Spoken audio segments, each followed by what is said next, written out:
যেই জিনিসের দাম বেশি সবসময় খেয়াল করবেন মানুষের আকর্ষণটা ওই জিনিসটার উপরেই সবচেয়ে বেশি।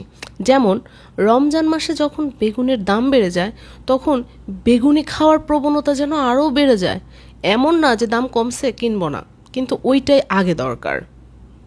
মানুষ যখন শোরুমে কোনো জিনিস কিনতে যায় একটু কষ্ট করে খেয়াল করবেন যে জিনিসটার দাম বেশি ওইটার দিকে বারবার তাকায়। মানে টাকা যদি পকেটে থাকতো আসলে দামিটাই কিনতো। কোনো নারী যদি শপিং মলে ড্রেস কিনতে যায় খেয়াল করবেন যেই ড্রেসটার দাম বেশি ওইটাই তার ভাল লাগে, কিন্তু পকেটে টাকা না থাকার কারণে কম দামিটা কোনো রকম একটু চয়েস করে কিনে নিয়ে চলে আসে। শহরে মানুষ যখন বাসা ভাড়া খুঁজতে বের হয় খেয়াল করে দেখবেন যে বাসাটা সুন্দর দামি ওইটার দিকেই মন পড়ে থাকে, কিন্তু পকেটে টাকা বা প্রতি মাসে ওই টাকাটা দিতে পারবে না বলেই সে একটা মধ্যবিত্ত ক্যাটাগরি বা একটু নিম্নমানের বাসা চয়েস করতে বাধ্য হয়। তাহলে এবার চিন্তা করেন যে মানুষ নিজের দাম বাড়ায় ফেলছে কৌশলে ওই মানুষের প্রতি মানুষের কি পরিমাণ চাহিদা হইতে পারে। যে মানুষটা দামি খেয়াল করে দেখবেন সবাই তার দিকে একটা ফোকাস দিয়ে থাকে সবসময় যে ও দামি মানে ওর সব কিছুই ভালো, ও দামি মানে ও যেইটা বলছে ওইটাও দামি, ও দামি মানে ও যেভাবে খায় ওইটাই মনে হয় ব্র্যান্ড, ও দামি মানে ও যে জুতাটা পরছে ওই মনে করেন 150 টাকার একটা জুতা পরছে, বাট ওই যে নিজের দাম বাড়ায় ফেলছে এখন মনে করেন ওর জুতাটা মানুষের কাছে ভালো লাগে। যে দামি নিজেকে বানায় ফেলছে ওই মানুষটা টয়লেটে গিয়ে একটা কাশি দিলেও মানুষ মনে করে কি ও মাই গড উনি কাশি দিল মানে কি যেন হয়ে গেছে, মানে ওনার দিকে খেয়াল দিতে হবে আগে। যে নিজের দামটা মানুষের কাছে বাড়ায় ফেলতে পারে একবার, তার পা থেকে মাথা অবধি পুরোটাই স্বর্ণের খনি হয়ে যায়। মানে মানুষ সবসময় তার দিকে তাকায় থাকবে, তার কথাগুলো কান দিয়ে শুনবে, মানে তার দিকে যেন কিসের একটা আকর্ষণ। ঠিক আছে, ওই যে বাসা ভাড়ার মতো, ওই যে বেগুনের মতো, মানে যে জিনিসটির দাম বেশি বুঝতে পারছেন ওই জিনিসটা মানুষের কাছে কি পরিমাণ ভাল লাগে। তো এখন কি আমার এই কথাগুলো শুনে মনে হচ্ছে না আজ থেকে আমিও নিজের দাম বাড়ায় ফেলবো? আরে ফেলেন না, আমি কয়েকটা নিয়ম বলে দেই, যেমন আমি ওই নিয়মগুলো ফলো করি আর নিজের দাম বাড়ায় ফেলছি। নাম্বার 1, আপনার আশেপাশের পরিস্থিতি যাই হোক নিজেকে অল টাইম শান্ত রাখার চেষ্টা করবেন। অল টাইম শান্ত থাকার যে কৌশল রয়েছে সেটা কিন্তু আপনি রপ্ত করে ফেলবেন যে কিভাবে শান্ত থাকবো। মানে নিজেকে একদম চিপ করে ধরে রাখবেন যে আমি শান্ত, আমি কোনোভাবেই রেগে যাব না, রিঅ্যাক্ট করব না, চুপচাপ শান্ত থাকেন। ও মাই গড, এটা যে আপনাকে কত দামি বানায় ফেলবে, 1 মাস পর রেজাল্ট পেয়ে যাবেন। নাম্বার 2, কথা কম বলেন, বারবার বলবো কথা কম বলেন। কথা বেশি যারা বলে প্রথমত এরা বাচাল, দ্বিতীয়ত এদের কথার ভ্যালুই থাকে না, 3 নাম্বার এদের কোনো মূল্যায়নই দেয় না। এরা মানে কথা বেশি বলে, 9টা মানে একেবারে যা তা কথা বললেও 10 নাম্বার কথাটা এটা খুবই লজিক্যাল এবং খুবই দামি কথা বলে, কিন্তু ওই যে 9টা পর্যন্ত ফেল করে যায়, 10 নাম্বারটাকে গুরুত্বই দেয় না।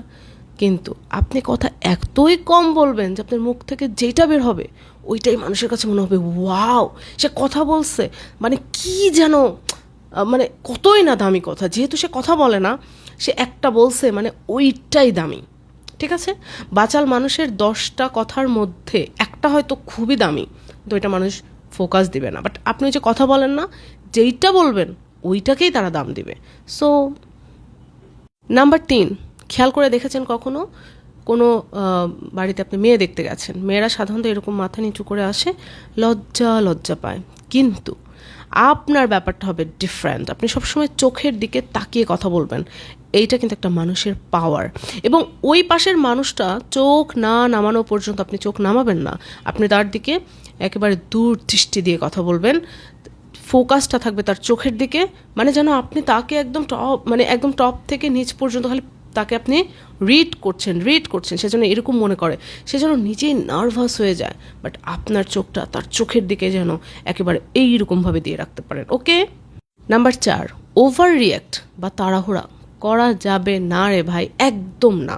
আপনি যত তাড়াহুড়া করবেন আর ওভার রিঅ্যাক্ট দিয়ে ফেলবেন মানুষের কাছে না, আপনি একদম মানে অগ্রহণযোগ্য মানুষ হয়ে যাবেন, এটা করা চলবেই। নাম্বার 5, অনেক মানুষ আছে নিজের বুদ্ধি প্রমাণের জন্য একটু নাটক করে, এই নাটক করবেন না, নাটক করা মানুষ কখনো মানুষের কাছে দাম পায় না। নাম্বার 6, কথা বলার আগে বলবেন একটা, কিন্তু মাথার মধ্যে ভাববেন 10 মিনিট, যেটা বলবেন ওইটার আগে পিছে চিন্তা করবেন যে আমি যেটা বলবো বলাটা কি ঠিক? বললে কি হবে, না বললে কি হবে, অনেক ভাবতে থাকবেন, তারপরে মুখ দিয়ে একটা কথা বলবেন। এতে করে দেখবেন আপনি আসলে মানুষের কাছে কতটা দামি হয়ে যাচ্ছে। নাম্বার 7, নিজের সম্পর্কে নিজেই জানাতে যায়েন না ভাই, মানুষ খুঁজে বের করুক, এটা ভালো, এটাতে আপনার দাম বাড়বে। নাম্বার 8, কেউ ডাকলেই পিছ চলে যায়েন না, নিজেকে কন্ট্রোল করেন। কেউ ডাকছে খুব ভালো জায়গা, যাইতেই হবে না, আপনাকে ডাকতে মানুষ আপনাকে হুট করে একদিন পেয়ে যাবে, আর ওই দিন সবার ফোকাস আপনার দিকে থাকবে। টেকনিক ফলো করেন, দাম বাড়ান, নিজের দাম বাড়ান। নাম্বার 9, খুবই গুরুত্বপূর্ণ রে ভাই, এইটাতে যদি জীবনে ফোকাস দিতে পারেন তাহলে বাকিগুলো অটোমেটিক্যালি চলে আসতে থাকবে। টাকা কামানোর দিকে মনোযোগ দিন। টাকাওয়ালা মানুষ কালো হইলেও ওর দিকে তাকায়, টাকাওয়ালা মানুষের ভুঁড়ি থাকলেও ওর ভুঁড়িটা হয়ে যায় জমিদারি ভুঁড়ি।